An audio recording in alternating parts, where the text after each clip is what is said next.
Hey guys, tonight we slip into the muddy boots of a soldier in Napoleon's Grande Armée, where the glory of empire meets the grind of survival.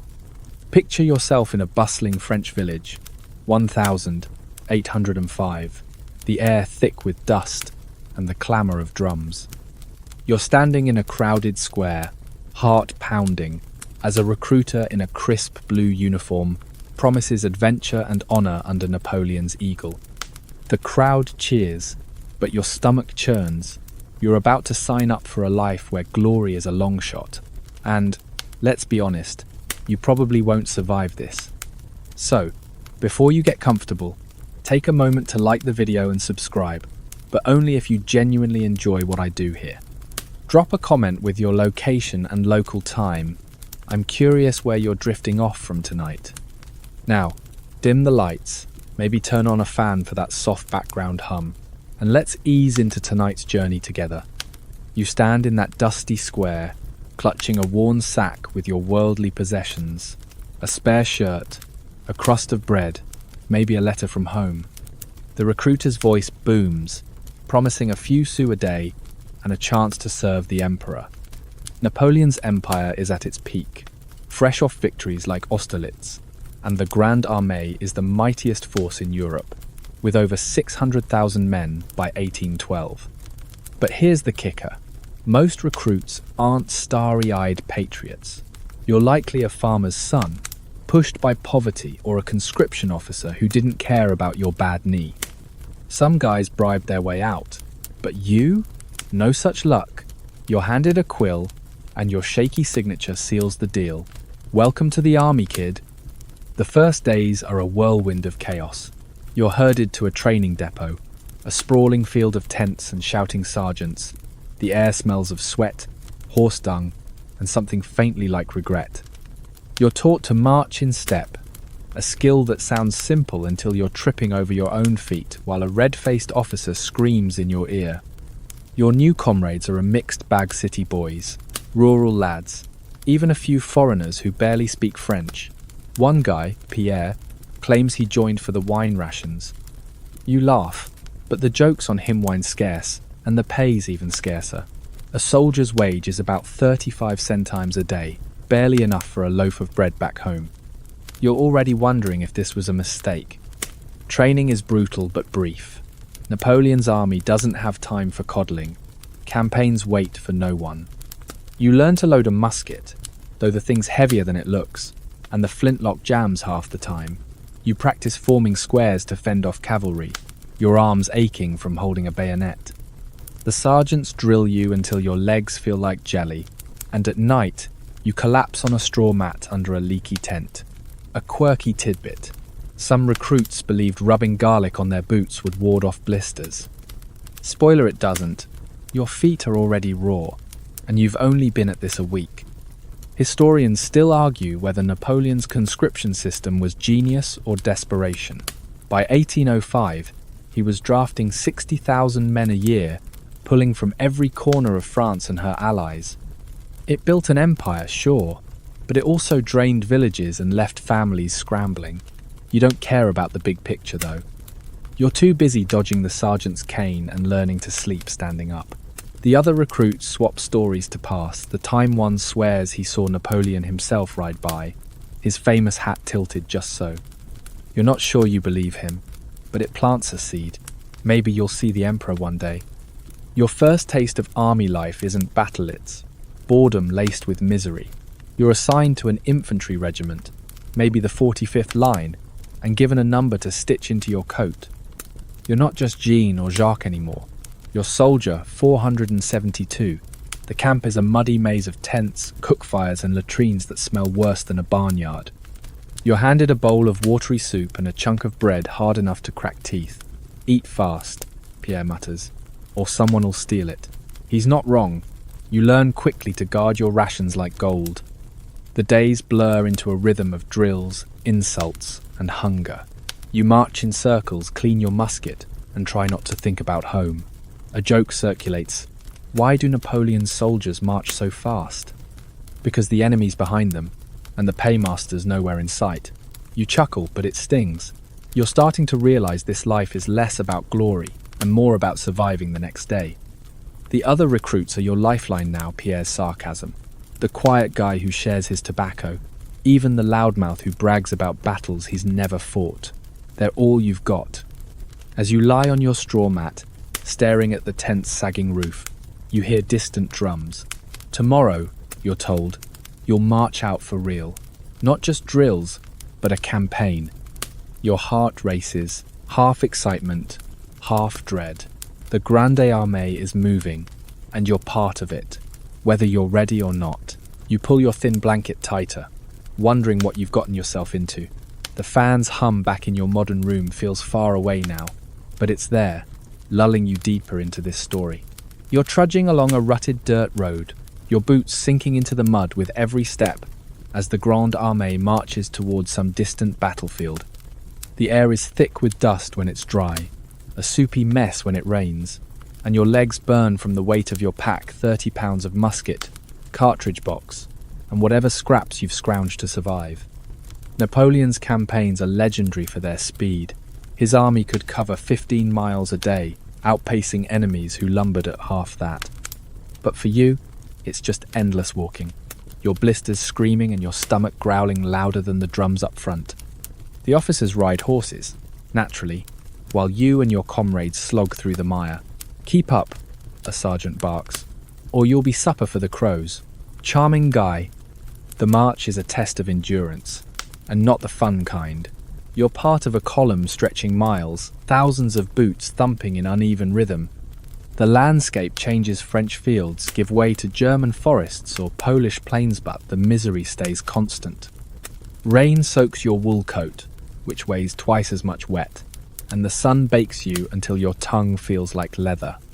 You pass villages, some friendly, some eerily empty, their inhabitants fled, or worse. You're told to keep moving, no time for looting, though you eye the occasional chicken coop with longing.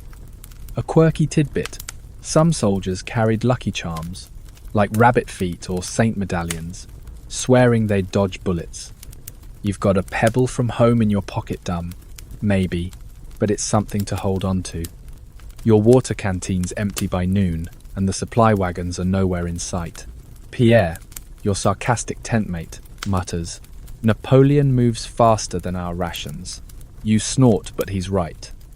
The army's supposed to live off the land, but foraging often means stealing turnips from a farmer's field or bartering your spare buttons for a mouldy potato.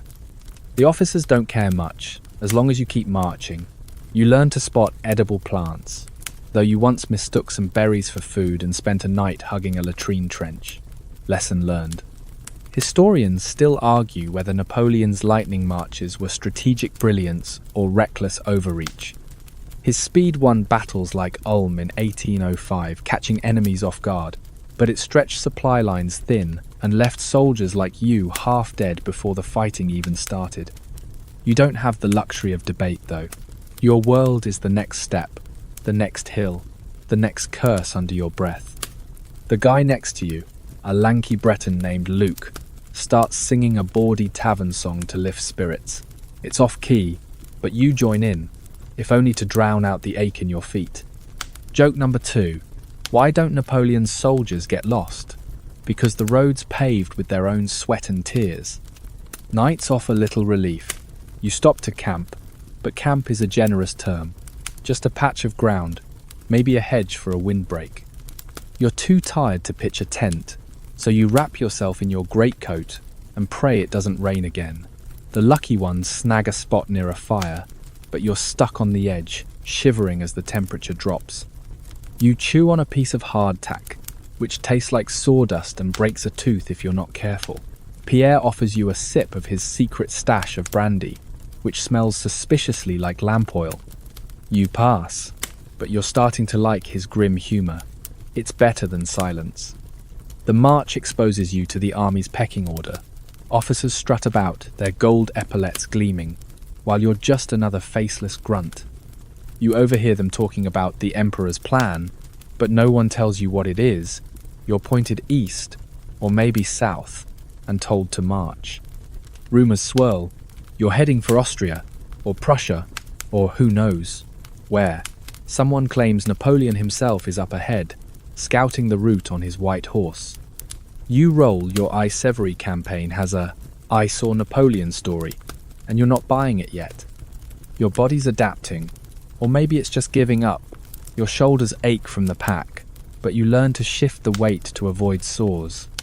Your boots, issued back at the depot, are already splitting at the seams. You wrap them with cloth strips, a trick Luke taught you, and keep moving. The monotony is mind-numbing, but there's a strange rhythm to it. The thud of boots, the creak of wagons, the occasional neigh of a horse. You start counting steps to stay sane, losing track somewhere around 1,000. Another joke. What's the difference between a soldier and a mule? The mule gets fed. As the days blur, you notice the column thinning. Some men lag behind, too sick or weak to keep up. You don't ask what happens to them. You just hope it's not you next. The road stretches on, and the drums keep beating, urging you forward. You clutch that pebble in your pocket, wondering if it's really lucky or just another weight to carry. The fan's hum in your modern room feels like a distant echo, blending with the crunch of gravel under your boots. You're not sure where this march is leading, but you've got no choice but to follow. You're sprawled on a patch of damp grass, your back against a gnarled tree stump, as the Grande Armée's camp buzzes around you like a kicked anthill. The march has paused, and you're in a temporary camp somewhere in a muddy valley, maybe in Bavaria or Poland, you've lost track. The air smells of smoke, unwashed bodies, and something sour you hope isn't the soup you're about to eat. Your legs throb from days of trudging, and your boots are more holes than leather now. Camp life is supposed to be a break, but it's just a different kind of grind. You're learning fast that rest in Napoleon's army is a cruel myth, like believing the emperor himself will hand you a medal for not collapsing. The camp is a chaotic sprawl of tents, lean-tos, and men sprawled like discarded laundry. You're assigned a spot with your squad, a ragtag group including Pierre, who's already complaining about the lack of wine, and Luke, who's whittling a stick into something vaguely spoon-shaped. Your tent, if you can call it that, is a canvas sheet tied to a couple of poles, sagging under the weight of last night's rain. Setting it up is a team effort, and you're terrible at it. Pierre jokes you'd be better off sleeping in a ditch. At least it's pre-dug, he says, winking. You laugh, but the idea's not half bad. Food is the real challenge. The army's supposed to supply you, but the wagons are always delayed. Your daily ration is a pound of bread if you're lucky, and a bowl of soup that's mostly water with a few sad cabbage leaves floating in it. Napoleon's logistics relied on living off the land, but the land's been picked clean by the time you arrive. You and Luke try foraging, digging up wild onions that taste like dirt and regret. A quirky tidbit: some soldiers swore by eating horse-feed oats or barley when rations ran low. You're not that desperate yet, but you eye the cavalry's mounts with new interest. You learn to cook over a fire, a skill you're comically bad at. Your first attempt at boiling rice turns into a charred mess, earning you a round of jeers from the squad. Stick to marching, Pierre says, tossing you a chunk of his own bread. You're grateful, even if it's hard as a rock. Sharing food is a camp ritual, a way to build trust. You repay Pierre by splitting a shriveled apple you found under a hedge. It's sour, but it's something. The fire's warmth is the only comfort, though you're constantly shooing away sparks that threaten to burn your already ragged coat. Camp isn't just about survival, it's a social jungle. You're surrounded by men from every corner of Napoleon's empire, French peasants, Dutch conscripts, even a grumpy Italian who curses in 3 languages. Arguments flare over nothing: a stolen spoon, a loud snorer, or who gets the driest spot under the tent. But there's camaraderie too. Luke teaches you a card game, though you suspect he's cheating. You swap stories about home, though yours are starting to feel like dreams. The nights are loud with laughter, curses, and the occasional drunken brawl when someone smuggles brandy. You steer clear your head's foggy enough without it. Historians still argue whether Napoleon's camps fostered unity or just chaos. The Grande Armée's mix of nationalities, French, Germans, Poles, and more, created a melting pot, but language barriers and old grudges often sparked fights. You see it firsthand when a Breton and a Prussian recruit square off over a missing blanket. The sergeant breaks it up with a switch, but you're starting to realize camp is as much about keeping the peace as fighting the enemy. The worst part? The latrines. They're just trenches, poorly dug and reeking like a nightmare. You hold your breath and pray for a quick visit, but there's always a line. Disease is already whispering through the campmen, coughing, others clutching their stomachs. You've heard rumors of typhus and dysentery, words that make your skin crawl. You wash your hands in a stream when you can, but the water's murky and you're not sure it helps. Another joke. Why is the camp so smelly? Because the army's best weapon is its stench. You force a smile, but the truth is grim. Your days are filled with chores: cleaning your musket, mending your clothes, or hauling water for the officers' horses. You're exhausted, but sleep is elusive. The ground is hard, the air cold, and someone's always snoring or muttering in their sleep. You lie awake, clutching that pebble from home, wondering how you'll survive the next march, let alone a battle. Pierre's snoring becomes a strange lullaby, blending with the distant crackle of campfires. Back in your modern room, the fan's hum weaves into the scene, pulling you deeper into this weary soldier's life. Tomorrow, you'll pack up and move again, but for now, you close your eyes, hoping for a few hours of peace. You're tugging at the scratchy collar of your wool uniform, the coarse fabric chafing your neck as you stand in the dim morning light of the camp. The Grande Armée's dress code is no fashion parade, and your uniform standard issue for Napoleon's infantry is a study in discomfort. It's a blue wool coat with red cuffs, a white waistcoat, and breeches that never seem to fit right, all topped with a clunky shako hat that wobbles when you march. You're supposed to look like a proud soldier of the empire, but you feel like a walking laundry disaster. The uniform's meant to intimidate enemies and boost morale, but right now, it's just making you itch. Spoiler, surviving the wardrobe might be tougher than surviving the enemy. The uniform's weight is your first enemy. The coat, heavy with brass buttons, soaks up rain like a sponge, turning a 10-pound burden into 20 when wet. You learned this the hard way on the last march, when a downpour left you shivering and lugging what felt like a soggy bear. Your breeches, theoretically white, are now a muddy grey, and the seams are splitting because they were made for someone either half your size or twice it. Pierre, ever the comedian, points at your frayed cuffs and says, "You're ready for the Emperor's ball." You roll your eyes, but you're starting to wonder if a scarecrow would look sharper. Napoleon's army standardized uniforms to create unity by 1806. Over 200,000 men wore similar kits, churned out by French textile mills. But standardization doesn't mean quality. Your boots, already crumbling from the march, leak like a sieve, and replacements are a fantasy. You've seen men wrap their feet in rags, hobbling along like ghosts. A quirky tidbit: some soldiers stuff their boots with straw for warmth, only to find it rotted into a slimy mess after a week. You stick to cloth strips, a trick Luke taught you, but your toes are still numb half the time. The shako hat is its own special torture. It's tall, stiff, and adorned with a pom-pom that screams, "Shoot me." You're supposed to keep it polished, but the leather cracks, and the chin strap digs into your jaw. You've heard stories of men losing their hats in battle and fighting bareheaded, which sounds reckless until you realize the shako's more decorative than protective. You try adjusting it, but it either flops over your eyes or squeezes your skull like a vice. At least it's a target for the enemy, Luke jokes, tapping his own hat. You chuckle, but you're not sure it's funny when you're the bullseye. Maintaining this getup is a full-time job. You're expected to keep it clean, but soap is rarer than a hot meal. You scrub your coat with a rock and stream water, which mostly smears the dirt around. Mending tears is another courier needle, and thread are more valuable than your musket some days. You trade a spare button with a camp tailor for a patch job, but the stitches are sloppy, and you're pretty sure he overcharged you.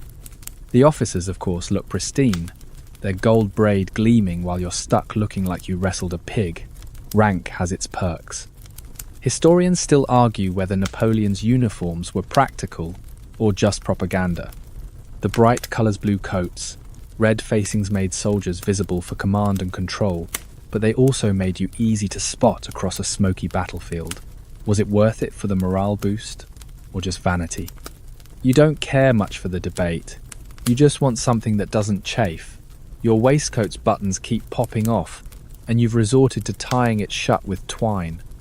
Pierre calls it peasant chic, and you can't help but laugh, even if it stings.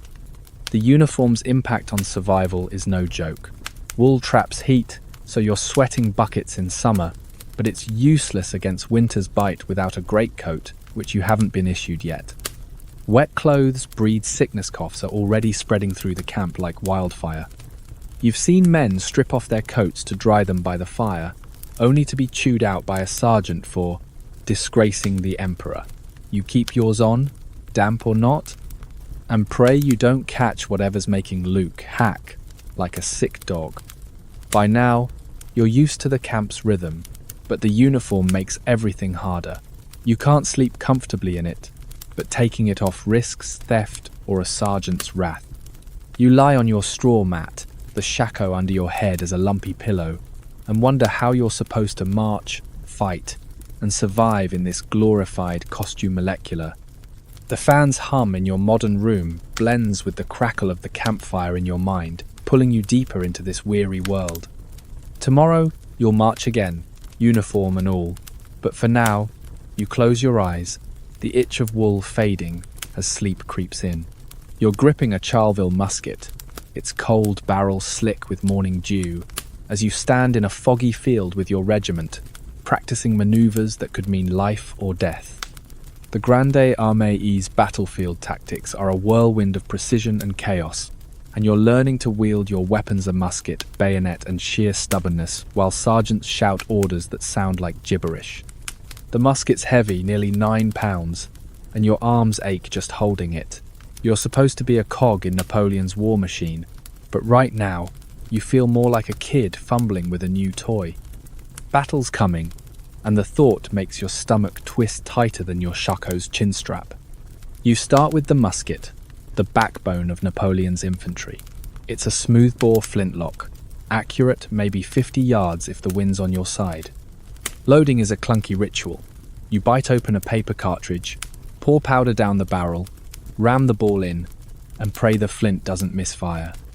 You've got maybe 3 shots a minute if you're quick, but your hands shake, and you keep dropping the ramrod. A sergeant barks, "Faster, or you'll be skewered before you fire." You manage a weak grin, thinking Pierre's joke sums it up. Why's the musket so loyal? It only jams when you need it most. Napoleon's tactics rely on speed and shock. You're drilled to form lines 3 ranks, deep-firing volleys to soften the enemy, then charging with bayonets. The bayonet, a 17-inch spike strapped to your musket, is your real weapon when things get close. You practice jabbing at straw dummies, but the idea of sticking it in a person makes your palms sweat. The army's strength was its flexibility. Napoleon's corps system, with 20,000-man units mixing infantry, cavalry and artillery, let him outmaneuver foes like at Jena Auerstedt in 1806. But for you, it's just a lot of running, shouting, and trying not to trip over your own feet. Then there's the battlefield itself, a smoky, deafening mess. You're taught to hold formation, but the veterans warn it's nothing like drills. Cannonballs whistle overhead, cavalry thunders past, and musket smoke chokes your lungs. You imagine standing shoulder to shoulder with Pierre and Luke, firing into a wall of enemy redcoats or Prussians. A quirky tidbit: some soldiers believe chewing musket balls before loading brought good luck. You tried it once, it just chipped a tooth. You stick to your pebble from home, tucked in your pocket for comfort. Drills are relentless. You form squares to fend off cavalry, kneeling with bayonets out like a human hedgehog. It's exhausting, and you're terrible at étances. You nearly stabbed Luke's leg. He laughs it off, but you're mortified. The sergeants scream about discipline, but you notice even they look nervous when cavalry drills charge too close. Another joke. Why do soldiers love squares? Because it's the only time you're allowed to kneel. You chuckle, but your knees ache from hours of practice, and the musket's weight is carving grooves into your shoulder. Historians still argue whether Napoleon's reliance on massed infantry was genius or outdated. His tactics crushed enemies through sheer force, but by 1812, other armies were adapting, using skirmishers and better artillery to counter his columns. You don't care about the big picture. You just want to load your musket without spilling powder. The veterans share grim tips. Aim low, keep your bayonet sharp, and don't run unless everyone else does. Running sounds tempting, but deserters face the firing squad, and you're not that brave, you're stupid. Between drills, you clean your musket, scraping black powder residue that smells like burnt eggs. You're starting to bond with it, naming it Marie after a girl back home. Pierre calls you sentimental, but he's named his bayonet Claude. You share a laugh, the kind that keeps the fear at bay. The camp's alive with similar scenesmen polishing weapons, swapping stories, or cursing the officers who get to ride while you march. You're learning the rhythm of this life, but the thought of real combat looms like a storm cloud. As night falls, you slump by the campfire, musket across your lap. The air's cool, and the stars are out, but you're too tired to care. You run your fingers over the pebble in your pocket, thinking of home. Pierre's whittling a new spoon, and Luke's humming that tavern song again. The fan's hum in your modern room blends with the crackle of the fire, a soft tether to the present as you drift deeper into this soldier's world. Tomorrow's another day of drills, but battle's getting closer, and you're not sure you're ready. You're hunched over a pitiful fire, clutching a half-rotten turnip you've foraged from a field stripped bare by the Grande Armée's endless hunger. Your stomach's been growling louder than a cannon for days, and the thin soup you're sipping tastes like dishwater with a side of despair. Napoleon's army marches on its stomach, as the man himself supposedly said, but right now, your stomach's staging a full-blown mutiny. You're somewhere in a war-torn stretch of Europe, maybe Saxony or Poland, surrounded by skeletal trees and fields that offer nothing but mud. Surviving as a soldier means scrounging, stealing, or starving, and you're learning fast that food is worth more than gold in this life. The army's supply system is a cruel joke. Napoleon's campaigns relied on living off the land, a strategy that worked better when the land wasn't already ravaged by passing armies.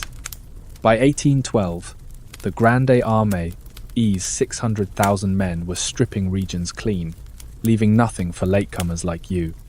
Your official ration is a pound of bread and a scrap of meat, but you haven't seen meat in a week, and the bread's more mold than flour. You gnaw on it anyway, hoping it doesn't break another tooth. Pierre, ever the optimist, jokes, "At least the worms add protein." You force a laugh, but your empty belly isn't amused. Foraging is your only hope, but it's a gamble. You and Luke sneak out at dawn, eyes peeled for anything edible: wild carrots, berries, or a farmer's forgotten cabbage. Villages are your best bet, but they're often empty, their pantries looted or burned. You once traded a spare button for a single egg, which you shared with Pierre. It was raw, and you both gagged, but it was the best meal in days. A quirky tidbit: some soldiers boiled shoe leather when food ran out, swearing it was almost soup. You're not there yet, but you eye your splitting boots and wonder. The locals aren't thrilled to see you. You're not just a soldier, you're a walking locust. Some villagers barter bread for a coin or a trinket, but others hide their food or spit in your direction. You can't blame them. You'd do the same if an army rolled through your home. Once, you found a sack of potatoes hidden in a barn, but a farmer chased you off with a pitchfork before you could grab more than two. Luke calls it the Great Potato Heist, and you both laugh, though the memory stings. Hunger makes thieves of everyone. Historians still argue whether Napoleon's foraging system was sustainable or a logistical disaster. It fueled his lightning campaigns, letting the army move without heavy supply trains, but it alienated locals and left soldiers like you scrounging in hostile territory. Starvation killed more men than bullets in some campaigns, especially during the Russian retreat of 1812. You don't know about Russia yet, but you feel the system's flaws in your hollow gut. The officers eat better. Of course, rumor has it they're dining on chicken while you chew grass. Typical. You learn tricks to stretch what little you have. You soak hardtack in water to make it edible, or crumble it into soup for a gritty porridge. Luke shows you how to trap small game, though the only rabbit you caught was so scrawny it barely fed two. You're always scanning the horizon for supply wagons, but they're as rare as a kind word from a sergeant. When they do arrive, the food's often spoiled or snatched by higher-ups. Pierre swears he saw an officer trade a sack of flour for a bottle of brandy. You believe it. Hunger shapes camp life in ugly ways. Men fight over crusts, and theft is common. Your squad's already lost a bag of oats to a sticky-fingered neighbor. You guard your rations like a hawk, sleeping with them under your coat. The constant gnawing in your stomach makes you irritable, and you snap at Luke over a spilled cup of barley. He forgives you, but the guilt lingers. Another joke. Why don't soldiers dream of food? Because they're too hungry to sleep. You smirk, but it's too close to the truth. As night settles over the camp, you huddle by the fire, chewing your turnip to mush. The air's cold, and your coat's too thin, but the hunger's worse than the chill. Pierre's whittling again, and Luke's humming, their presence a small comfort. You clutch your pebble from home, its smooth weight grounding you. The fan's hum in your modern room weaves into the crackle of the campfire, a soft bridge between worlds. You're not sure how much longer you can march on empty, but for now, you close your eyes, dreaming of a full plate and a warm bed. You're shivering in a drafty tent, your breath fogging in the chilly air, as a hacking cough echoes from the man next to you. Disease is a silent killer in Napoleon's Grande Armée, stalking the camp like a thief, and you're starting to feel its shadow. The camp's a petri dish of miserymen packed tight, drinking from muddy streams, and sharing lice like old friends. Your stomach's still grumbling from the last section's meagre turnip, but now you're more worried about the feverish sweat on Luke's forehead than your own hunger. Surviving the enemy is one thing. Surviving the invisible enemystyphus, dysentery, cholera's a whole different war. Spoiler, the odds aren't in your favour. Disease was the army's deadliest foe. In 1812, historians estimate that sickness killed up to 200,000 men in the Russian campaign alone, far outstripping battle losses. You see it firsthand. Men doubled over in latrine trenches, others too weak to stand for roll call. The camp's sanitation is a nightmare. Latrines overflow, and the stench clings to your clothes like damp wool. You try to stay clean, washing your hands in a stream, but the water's so murky you're probably just rearranging the dirt. You've taken to sleeping farther from the latrine trench, but the smell follows you like a curse. Your squad's not immune. Luke's cough is getting worse, a wet rattle that keeps you awake. Pierre, usually quick with a quip, is quieter now, his eyes darting to every sneeze. You're paranoid too. Every twinge in your gut feels like dysentery's opening act. A quirky tidbit. Some soldiers carried vinegar, soaked cloths, believing they'd ward off bad air. You tried it, wrapping a rag around your face, but it just made you smell like a pickled foot. Pierre laughed so hard he nearly fell into the fire. "You're scaring the germs away," he said. You smirked, but you ditched the rag. The army's medical care is more hope than help. Field hospitals are tents, stuffed with groaning men, where surgeons are more butchers than doctors. You've heard stories of cures, like bleeding or purging, which sound worse than the disease. You steer clear, trusting your mother's old advice. Drink boiled water when you can. Problem is, finding dry wood for a fire is harder than finding food. You share a pot of boiled stream water with Luke, hoping it's enough to keep you both upright. The officers, naturally, get better care. Rumor has it they've got actual doctors, not just sawbones with rusty knives. Historians still argue whether Napoleon could have curbed disease with better logistics. His fast marches left little time for proper camps or supply lines, and men like you paid the price. Some say he prioritized speed over survival. Others argue the era's medical ignorance doomed you either way. You don't care about theories, you just want to avoid the hospital tent. You've seen men carried there who never came back, their kits divvied up before their cots cold. It's grim, but you've learned to keep your own gear close, just in case. The camp's mood sours as sickness spreads. Fights break out over blankets, and men hoard what little food they have, scared to weaken their bodies further. You catch yourself snapping at Pierre when he borrows your spoon without asking. He hands it back with a muttered apology, and you feel like a jerk. To make peace, you share a story about your village's harvest festival, hoping to lift spirits.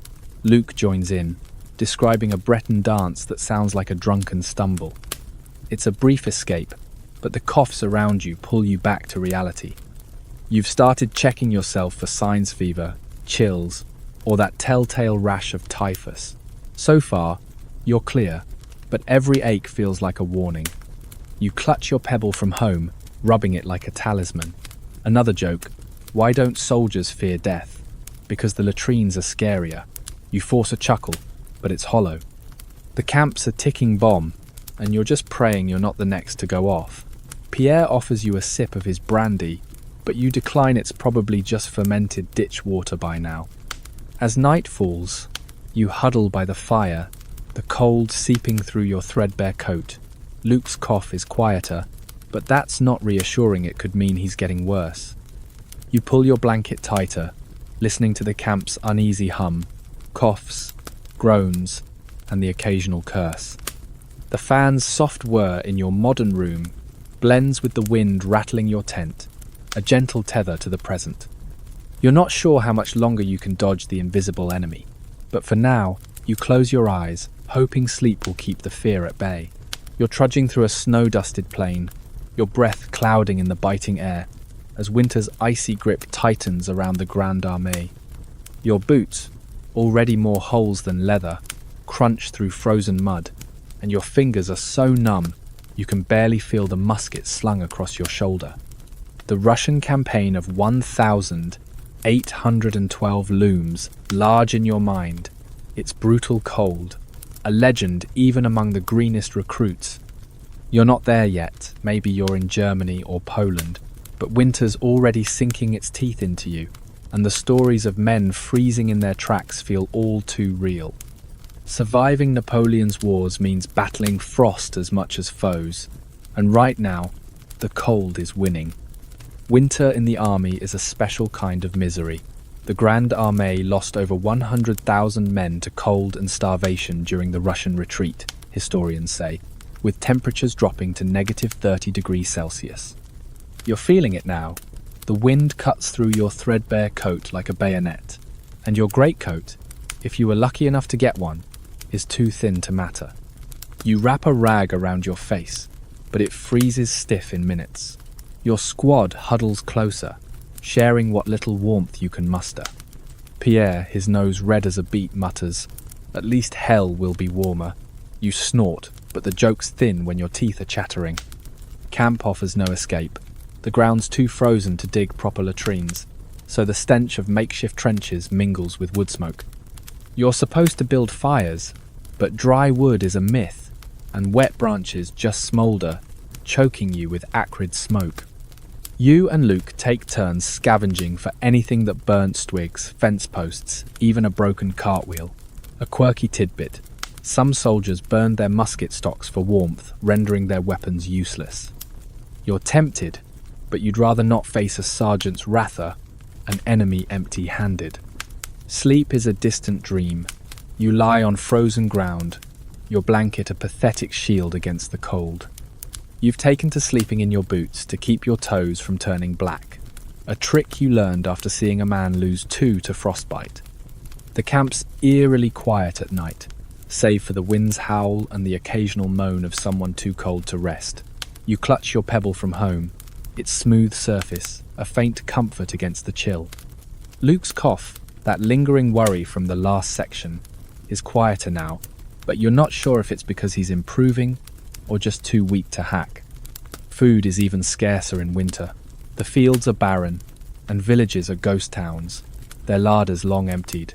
You're down to a daily scrap of hardtack, and a broth so thin it's practically snowmelt.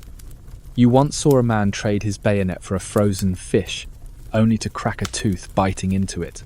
You're not that desperate yet, but you've started eyeing the horses, wondering how they'd taste. Pierre catches you staring and quips, "Planning a feast?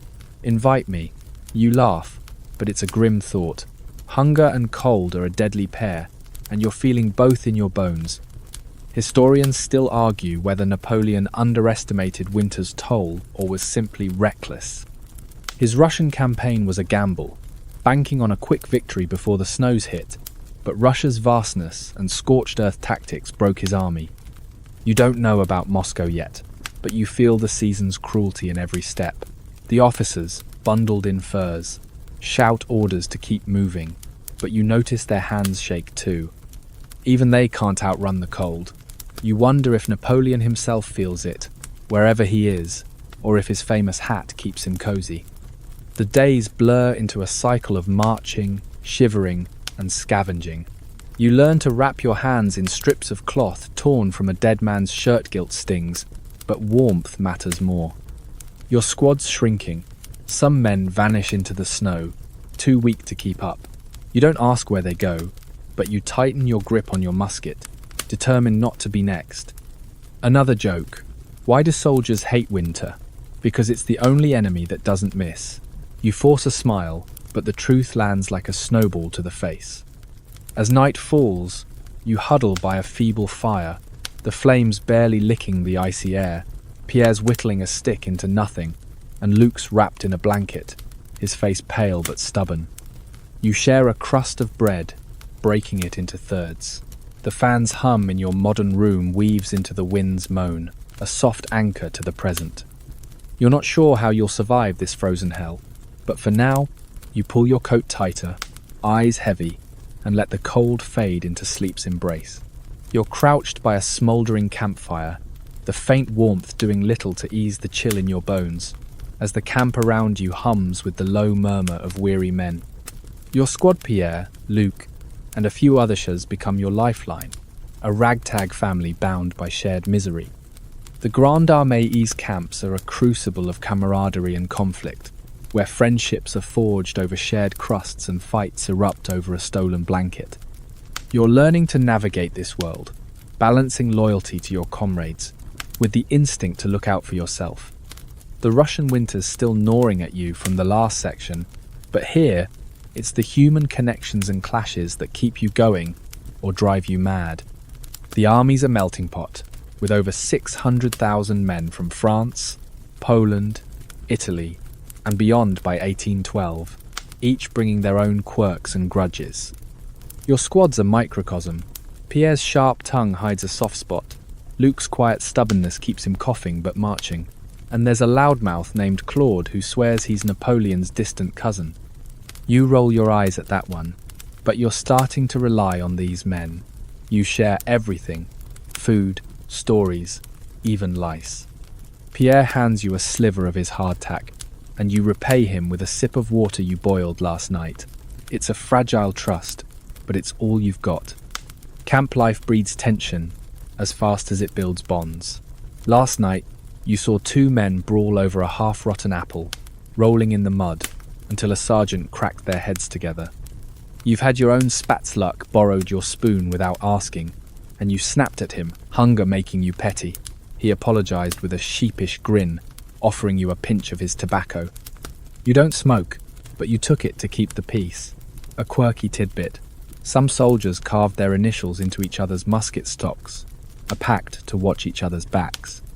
You and Pierre tried it, but your knife was so dull it looked like a toddler's scribble. Art for the Louvre, he joked, and you both laughed until you coughed. The camp's alive with small rituals that keep spirits up. Luke teaches you a Breton card game, though you're pretty sure he's making up the rules. Claude belts out bawdy songs, earning cheers or curses depending on the mood.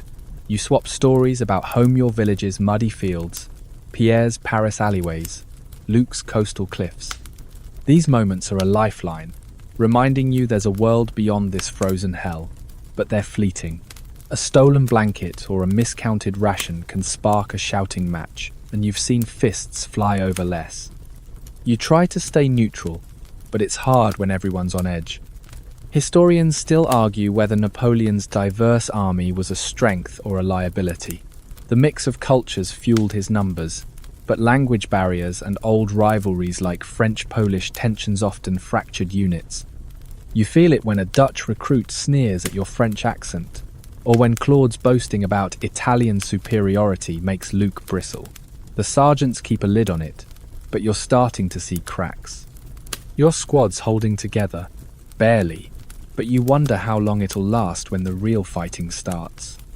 You learn to lean on your comrades for survival. Pierre's quick to spot a farmer's hidden stash, and Luke's knack for finding dry wood keeps your fire going. You contribute by mending their torn coats with your clumsy stitches, earning a nod of thanks, but trust is fragile. You caught Claude eyeing your pack last night, and you've started sleeping with it under your head. Another joke. Why's a soldier's best friend his musket? Because it doesn't steal your bread. You chuckle, but you keep one eye on Claude now. The nights are the hardest. You huddle by the fire, the cold seeping through your coat, and listen to the camp's uneasy pulse coughs, curses, and the occasional laugh. Pierre's whittling a new spoon, and Luke's humming, his cough quieter but still there. You share a story about your mother's bread, and they listen, eyes distant with their own memories. The pebble in your pocket feels heavier tonight, a tether to a life that feels like a dream. The fan's hum in your modern room blends with the wind's moan, a soft thread pulling you through this weary world. You're not sure how you'll face the battles ahead, but with these men beside you, you might just stand a chance. You're standing in a ragged line, musket trembling in your hands, as the ground shakes with the thunder of cannon fire and the acrid sting of gunpowder burns your nose. The enemy may be Prussians, Austrians, or British redcoat slooms across the field, their bayonets glinting through a haze of smoke. Your first real battle in Napoleon's Grande Armée is here, and it's nothing like the drills. The air's alive with shouts, screams, and the whiz of musket balls, and your heart's pounding so hard you're sure it'll burst through your tattered coat. You're supposed to be a soldier, but right now, you're just trying not to run. Surviving this chaos might be your biggest test yet, and the odds feel stacked against you. Battle is a sensory overload. Napoleon's tactics massed columns and volleys rely on discipline, but the reality is a mess.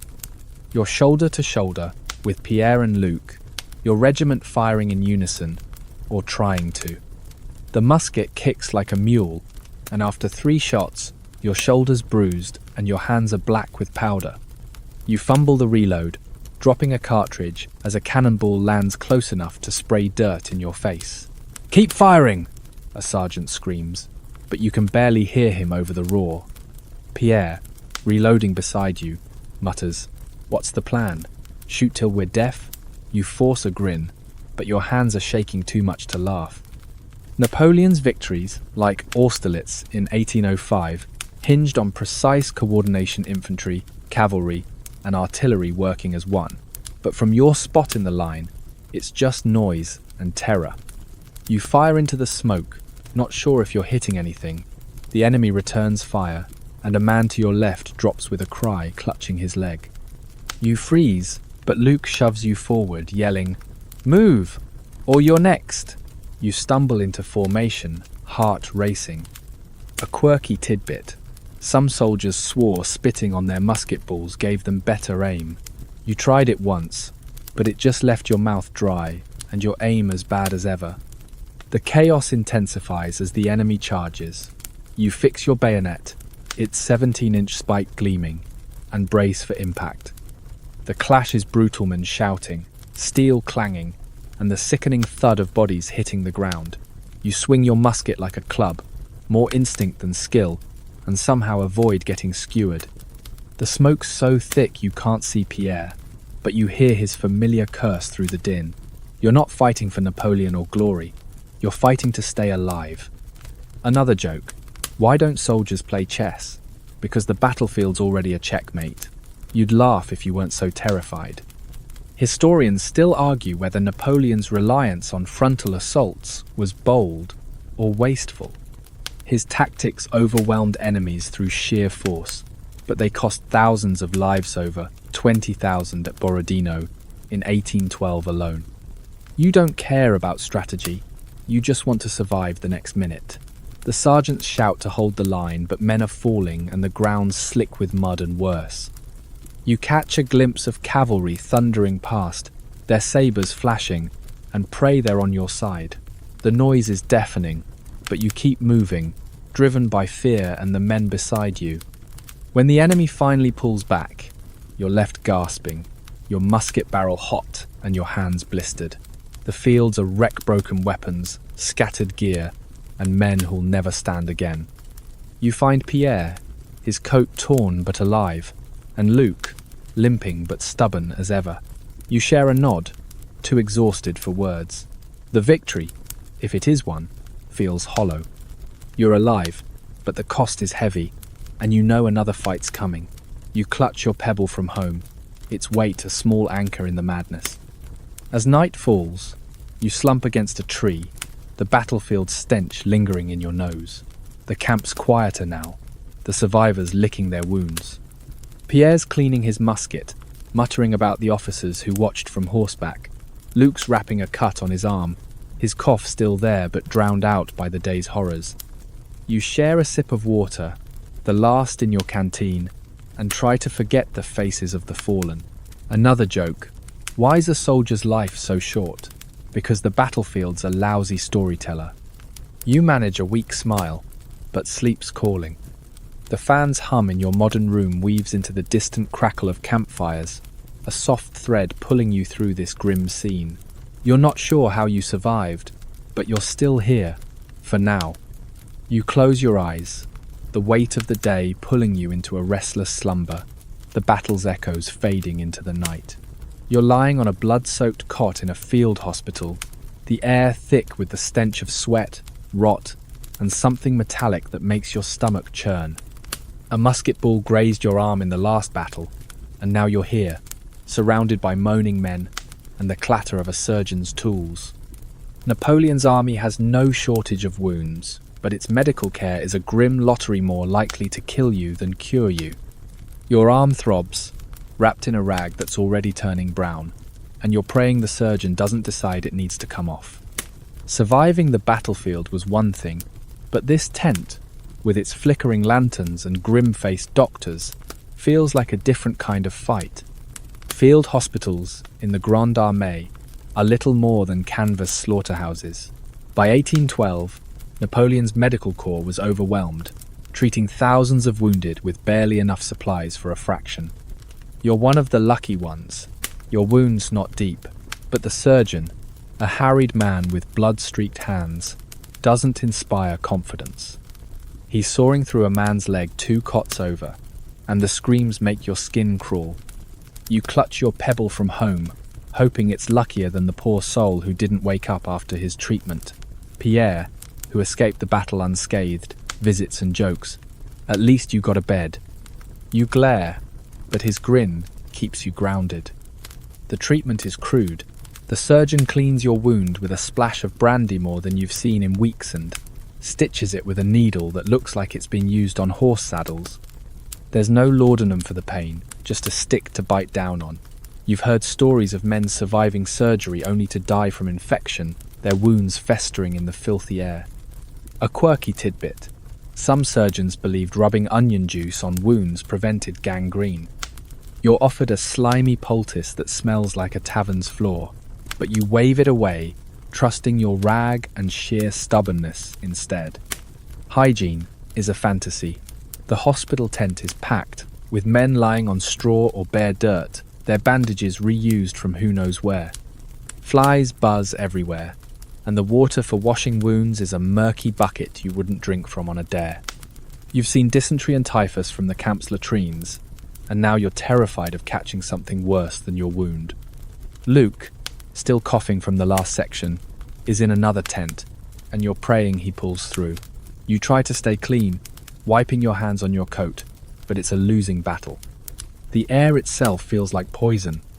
Historians still argue whether Napoleon's medical system was neglectful or just a product of its time.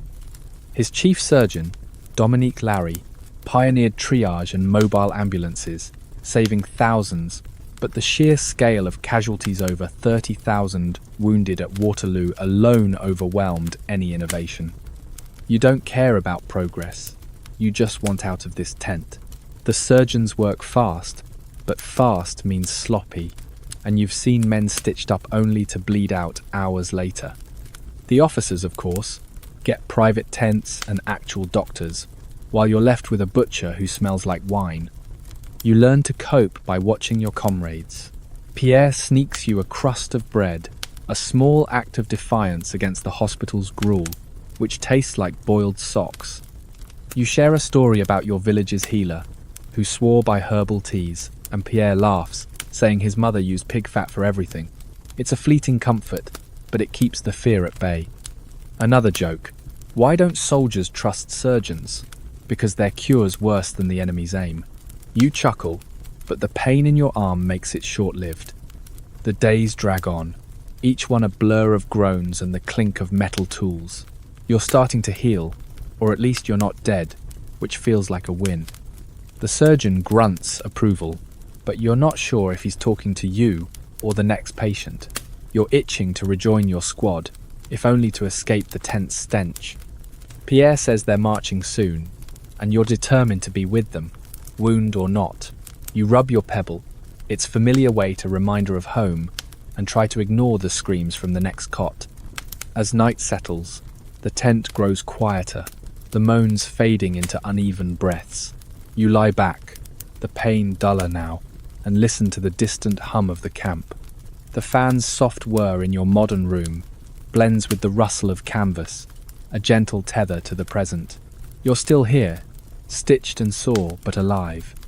You close your eyes, hoping for a dreamless sleep, the hospital's grim reality fading into the dark.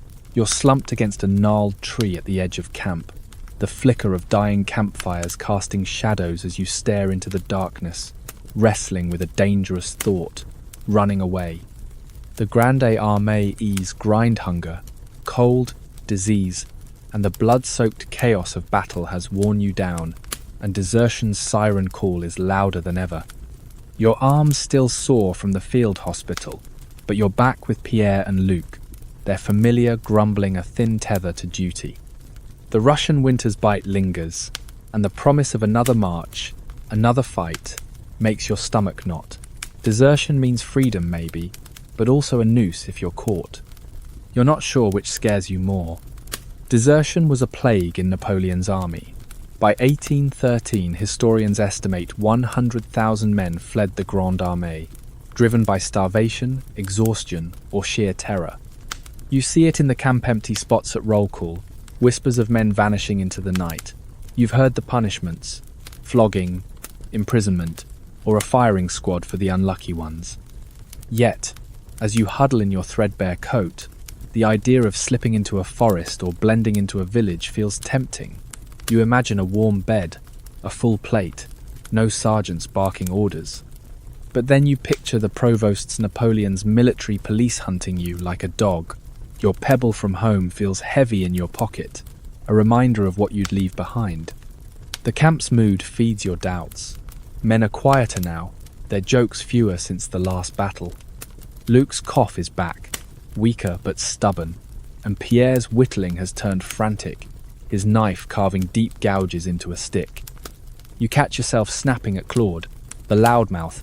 When he brags about heroics you know he didn't do. Everyone's on edge, and desertion rumours swirl like smoke. A quirky tidbit: some deserters smeared mud on their uniforms to pass as peasants, only to be betrayed by their French accents. You wonder if you could pull it off, but your voice would give you away in a heartbeat. You've seen what happens to those who try. Last week, a deserter was dragged back, his face bruised, and paraded before the regiment. The sergeant read his sentence execution, while you stood in formation, trying not to look. The crack of the firing squad still echoes in your head. Pierre leaned over and whispered, "Better to die fighting than like that." You nodded, but the thought lingers. Is fighting any better? The officers don't help, strutting about with their warm cloaks while you starve. You're starting to resent them, and that resentment fuels your fantasies of escape. Historians still argue whether Napoleon's harsh discipline fueled desertion or kept the army together. His code of military justice was brutal death for abandoning your post, but it didn't stop men from running. Some say the conscription system, pulling boys from villages with no choice, bred disloyalty. Others argue the army's size demanded iron control. You don't care about the why, you just feel the pull. You catch yourself eyeing the horizon, mapping paths through the trees. Could you slip past the sentries? Hide in a barn? The risks are dizzying, but so is the thought of another winter march. Your squad keeps you anchored, for now. Pierre shares a sip of his brandy still tastes like lamp. Oiland Luke offers a story about his sister's wedding to lighten the mood. You join in, describing your village's market day, but your heart's not in it. You're weighing your odds. Starvation here, or a bullet out there. Another joke. Why don't deserters write home? Because hiding in a ditch doesn't fit on a postcard. You force a laugh, but it's hollow. Pierre notices your silence and nudges you. Don't do anything stupid, he says, half serious. You nod, but the thought's still there. Night falls, and the camp settles into an uneasy quiet. You lie on your straw mat, the cold seeping through your blanket, and stare at the stars through a gap in the tent. The sentry's footsteps crunch nearby, a reminder of the risk. You clutch your pebble, its smooth weight, a tether to home, but also a question: could you leave it all behind? The fan's hum in your modern room blends with the wind's rustle, a soft bridge to the present. You're still here, for now, but the idea of running lingers, a dangerous whisper, as you drift towards sleep. You're trudging through a muddy camp, the distant rumble of cannon fire fading as you catch a glimpse of a lone figure on horseback, his silhouette sharp against the grey sky. Napoleon himself, or so the whispers claim. The Emperor's shadow looms over the Grande Armée, his name a spark that ignites both awe and dread in your weary heart. Your arms still stiff from the field hospital, and the temptation to desert still gnaws at you from the last section, but now you're grappling with the man behind this relentless war machine. His leadership drives the army forward, but it's also pushing you to the brink, and you're wondering if his genius is worth the cost of your survival. Napoleon's presence is felt everywhere, even if you've never seen him up close. By 1812, he commanded an empire stretching from Spain to Russia, his 600,000-man Grande Armée, a testament to his ambition. You hear stories of his charisma, how he rallies troops with a glance or a word, turning exhausted men into fanatics. But you also hear grumbling. His endless campaigns leave you starving, freezing, and dodging musket balls. You're just a grunt, soldier 472, but even you feel the weight of his decisions. The officers speak of the Emperor's plan with reverence, but you're starting to wonder if it's just a fancy word for chaos. You've caught glimpses of his style. He's known to ride among the troops, his grey greatcoat and bicorn hat unmistakable, inspecting lines or scribbling orders. Last week, Claude swore he saw Napoleon chew out a general for a botched maneuver. You're skeptical. Claude's tales grow taller by the day, but the story spreads, boosting morale. A quirky tidbit: soldiers believe Napoleon's hat brought luck, and some tried to touch it for good fortune. You're not that bold, but you clutch your pebble from home, wondering if it's any match for the Emperor's magic. His leadership trickles down to you in strange ways. The sergeants drive you harder, shouting about serving the eagle, Napoleon's golden standard. You've seen it gleaming on the march, a symbol that's supposed to inspire you. It does sometimes when you're too tired to think straight, but other times you resent it. Why does Napoleon get a warm tent while you sleep in the mud? Pierre, ever the cynic, jokes. The Emperor's dreams are big, but his rations are small. You laugh, but it stings. Your last meal was a handful of barley, and you're marching on fumes. Napoleon's tactics shape your life. His obsession with speed means you're always moving, even when your boots are falling apart. His knack for outflanking enemies, like at Austerlitz, wins battles, but it leaves you exhausted, scavenging for scraps. You hear officers praise his genius, but you're too busy dodging their whips to care. Luke, still coughing but marching, mutters about the Emperor's promises of glory. "Glory won't fill my stomach," he says. You nod, but you can't help wondering if Napoleon knows how many men like you are breaking under his vision. Historians still argue whether Napoleon was a visionary or a tyrant. His reforms merit-based promotions. The Napoleonic Coda reshaped Europe, but his wars bled it dry, costing millions of lives. Was he a hero building an empire, or a gambler chasing glory? You don't have the luxury of debate. You just feel his shadow in every order, every march. The men around you are splitsome, worship him. Others curse his name under their breath. You're somewhere in the middle, torn between awe and exhaustion. Your squad keeps you grounded. Pierre shares a sip of his awful brandy, and you repay him with a story about your village's harvest fair. Luke, quieter now, listens, his eyes distant. You're all clinging to each other, not Napoleon's eagle. Another joke. Why does Napoleon always win? Because he's got us to lose for him. You chuckle, but it's bitter. The camp's alive with rumors of the next move. Another battle, another march. You rub your pebble, its weight a reminder of home, and wonder if you'll ever see it again. As night falls, you huddle by a weak fire, the cold creeping through your coat. The camp's a murmur of coughs and curses, but Pierre's whittling and Luke's humming offer a sliver of comfort. The fan's hum in your modern room weaves into the wind's rustle, a soft thread pulling you through this weary world. Napoleon's shadow looms large, but it's your squad, not the Emperor, that keeps you marching. You close your eyes, the weight of his ambition fading into the night's uneasy quiet. You're stumbling through a snow-choked ravine, your boots slipping on ice as the Grande Armée limps away from a crushing defeat. The retreat, maybe from Russia in 1812 or another disastrous campaign, has turned your world into a nightmare of dwindling supplies and fading hope. The air's so cold it stabs your lungs, and your stomach's a hollow pit, the memory of that turnip from Section 6, a distant dream. Your squad, Pierre, Luke, and what's left of the others clings together, but the weight of loss is heavy, and you're not sure how much longer you can keep going. Surviving this retreat feels like defying fate itself, and the odds are slipping fast. Retreats were the Grande Armée's darkest hours. In Russia, Napoleon lost over 400,000 men to cold, hunger and Cossack raids, leaving only 50,000 by December 1812. You feel it now, the columns a shadow of its former self, men dropping from exhaustion or freezing where they fall. The roads littered with abandoned wagons, dead horses, and worse comrades you'll never see again. You're ordered to keep moving, but there's no food, no firewood, and no end in sight. Your muskets are dead weight, and you're tempted to ditch it, but Pierre grabs your arm. "Don't," he says. "It's all we've got." You nod, but you're not sure it matters. The cold is relentless, worse than Section 8's winter. Your fingers are numb, your toes blackening despite the rags you've wrapped around them. You've seen men strip coats from the fallen, and you're ashamed to admit you've thought about it too. A quirky tidbit.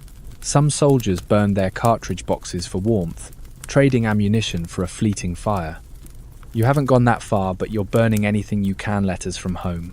A broken spoon, even a sock. Pierre jokes, "At least our feet smell better roasted." You force a laugh, but it's hard when your breath freezes on your lips. Supplies are a cruel memory. The wagons are gone, looted or lost, and foraging now means scavenging from the dead or fighting crows for scraps. You find a frozen potato in a ditch, splitting it with Luke, who's barely speaking, his cough now a weak wheeze. The officers are no better off, their horses starving, their faces gaunt. You hear whispers of Napoleon abandoning the army, riding ahead to Paris. True or not, it sours your mood. Why are you still marching for him? Luke mutters, "He's warm, we're not." You don't argue. Historians still argue whether Napoleon's retreats were strategic withdrawals or reckless disasters. His Russian campaign collapsed under Russia's scorched earth tactics and brutal winter, but some say his refusal to retreat earlier cost thousands of lives. You don't care about blame, you just want to survive. Cossacks harass the column, their sabres flashing in the dusk, picking off stragglers. You stick close to Pierre, whose sarcasm is fading, and Luke, who's leaning on you more each day. The pebble in your pocket feels like a cruel joke luck hasn't been on your side lately. You learn to move like a ghost, eyes scanning for danger or food. You've stopped dreaming of home. It's too painful. Instead, you focus on the next step, the next breath. Another joke. Why don't soldiers retreat? Because the enemy's faster than their feet. You smirk, but it's grim. The column's shrinking, and you're haunted by faces you'll never see again. Claude, the loudmouth, hasn't been seen since the last skirmish. You don't ask, but you fear the worst. Night brings no relief. You huddle in a ditch, too tired to build a fire. Pierre shares a scrap of cloth to wrap your hands, and you give Luke your blanket, his shivering worse than yours. The stars are sharp above, indifferent to your struggle. The fan's hum in your modern room blends with the wind's howl, a soft tether to the present. You're not sure you'll make it through this retreat, but you cling to your squad, your pebble, and the stubborn will to keep moving. Sleep creeps in, heavy and cold, pulling you into its fragile embrace. You're sitting on a frost-crusted log, staring into the embers of a dying campfire, the weight of the Grande Armée's trials etched into your weary frame. The retreat's brutal toll hunger, cold, and loss has left you hollow, and now you're reflecting on what it means to survive as a soldier in Napoleon's world. Your arms scar from the field hospital itches. Luke's cough is a faint rasp beside you, and Pierre's whittling has slowed to a tired scrape. The war's not over, but you're starting to wonder what life looks like if you make it out. Will you ever be the same? The pebble in your pocket feels heavier now, a tether to a home that might not recognize the man you've become. Survival has reshaped you. The Grande Armée's campaigns, from Austerlitz's triumphs to Russia's catastrophic retreat, claimed millions, some say up to 5 million lives across Napoleon's wars. You've seen it. Comrades lost to musket balls, frostbite, or the invisible grip of typhus. You're still here somehow, but the cost is steep. Your hands are calloused, your eyes wary, and you flinch at loud noises. Pierre, once quick with a quip, is quieter now, his jokes fewer since the retreat. Luke's stubbornness keeps him going, but his cough lingers like a ghost. You're bound to them, your squad a lifeline through the chaos, but you wonder if you'll all make it home. Life after war feels like a distant dream. Veterans, if they survived, often returned broken physically, mentally, or both. Some became farmers again, others drifted, haunted by battles. You imagine your village, its muddy fields and warm hearths, but you're not sure you'd fit there anymore. A quirky tidbit: some soldiers kept their charcot hats as souvenirs, wearing them to taverns to brag or beg. You picture yourself in one, your battered hat tilted, telling stories no one believes. Pierre would probably sell his for a bottle of wine, you think, managing a faint smile. But the thought of home stings. What if it's changed as much as you have? Historians still argue whether Napoleon's soldiers were heroes or victims. His empire offered glory medals, pensions for the lucky, but it ground men like you into dust. Were you fighting for freedom, France, or just survival? You don't know anymore. The eagle standard still flies, but its shine has faded for you. You've seen too many friends fall, too many fields soaked red. Claude's gone, vanished in the retreat, and you don't ask why. You just keep marching, driven by habit and the hope that home's still waiting. Your pebble's a reminder, but also a question. What's left of the boy who left? You share a glance with Pierre and Luke, their faces lit by the fire's glow. You don't need words. You've survived together, and that's enough for now. Another joke. Why do soldiers keep going? Because stopping means thinking. You chuckle softly, but it's true you're afraid to stop to face the ghosts of battles past. The camp's quiet tonight, the air heavy with snow and unspoken fears. You rub your pebble, its smooth weight grounding you, and wonder if you'll ever feel whole again. As the fire's embers fade, you pull your tattered coat closer, the night's chill softening into a gentle weight. The camp's murmurs Luke's cough, Pierre's knife on woodblend into a lullaby, wrapping you in a fragile calm. You're still here, against all odds, your breath steady, your heart slowing. The war's echo scannons, screams, the crunch of snowdrift further away, like leaves on a quiet stream. Your pebble rests in your palm, warm from your touch, a piece of home that's carried you through. The stars above blur, their light soft, and you feel the world grow distant. Let the march, the hunger, the fear slip away just for now. You're safe in this moment, cradled by the night's embrace. Sleep comes like a whisper, gentle and deep, carrying you to a place where battles fade and peace feels possible.